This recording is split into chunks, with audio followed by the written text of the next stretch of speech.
Hi guys, Adam here from Below Vlogs, and today I'm doing a Storytime video. Before we get started, make sure to give the video a big thumbs up, and also if you're new around here, click the big red subscribe button. That's a bit hard to say.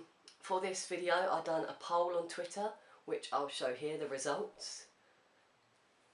So let's get on with the video.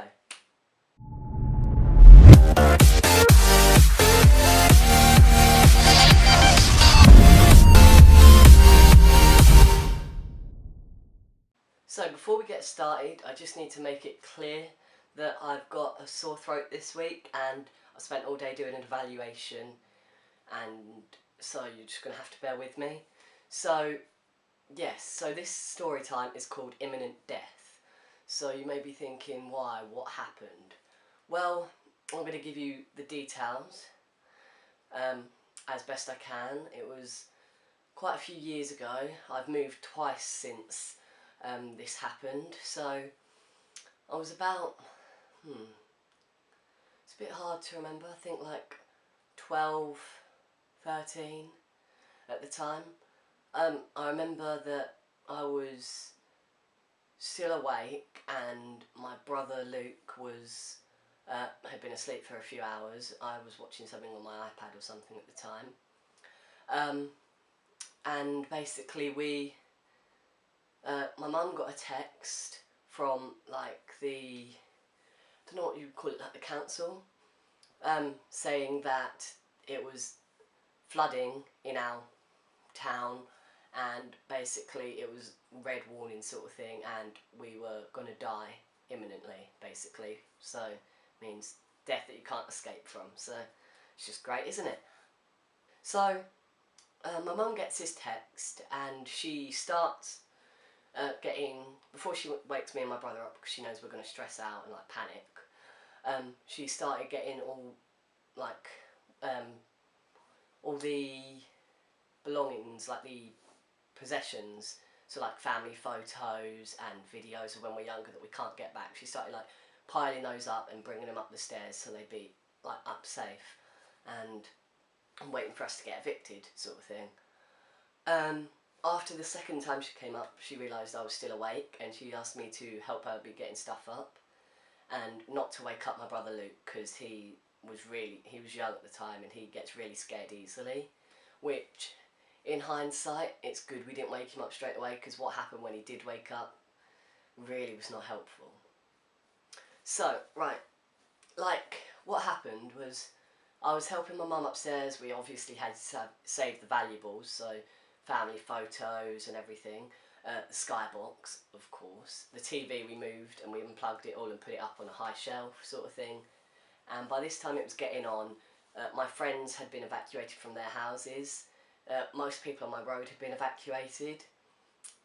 We went to wake Luke up, and he basically the first thing he done was cry, because he was really young and he sort of got really upset.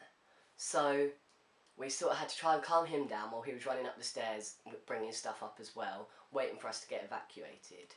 And I don't think my mum told him the word imminent death straight away, because little kid, imminent death, put two and two together, not the best combination. So basically what happened after that was we had to like get everything upstairs. Once we got everything upstairs, Luke was sort of getting really upset, and me not really knowing what to do, because I was sort of like 12, 13, teenager, not wanting to like show I was scared and everything. A little bit scared. So I decided that, well, I didn't decide. My mum was looking to see if we could get to my brother's hotel, because he phoned and said that he worked at a hotel. He phoned to say that he could get us a room and we could stay there just so we were safe. But the other thing was we weren't sure what to do, because we had Tarzan, this little munchkin, and Bam Bam, who's over there. So we had the cats, and we couldn't really leave them, because if we did we would have had to shut them in a room upstairs so they wouldn't go downstairs if anything happened. So basically all this drama going on with imminent death and we're going to die and everything. I have to be fair, by the time we found out we weren't going to be evacuated. Again, one of the only houses on our street that was not evacuated. Everyone else was. We were left, but by the time we realised no one was coming to tell us to be safe, like to get out, we decided to start making our own plans to get away and find somewhere to go. Basically, there's a big hill which goes up into the town, and the whole of the Tesco's car park was flooded. The whole of this bridge was covered, so you couldn't get up into town anymore, and the whole exit out the other way to where my brother worked was closed off as well. So basically we were stranded in the middle, sort of thing.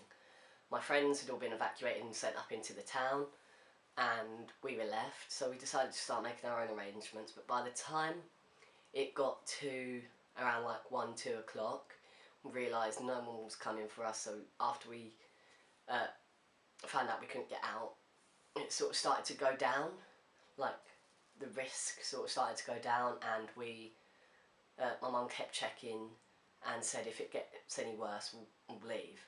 But by that time it hadn't got any worse, it was getting better, and eventually there was the warning thing had gone, and basically the water had started to go, so we stayed at home, and basically, yeah, we were the only house not evacuated. We had a near-death experience, imminent death. We could have died when about that much water came in our house, and that was around the toilet, the rim of the toilet. So we survived, we lived, we've since then moved. Now whenever I tell this story to friends, they sort of find it funny. And that's basically the story of imminent death. I've got a few more story times that I could tell you, which I promise next time I will rehearse them a lot better than this, because I remember them a lot more clearly. It's just today I was working on evaluation for my project in college, and it's a really nice day out today, and I spent all day inside. So guys, thanks for watching this video. Sorry if I got a bit closer. If you did enjoy it, please subscribe.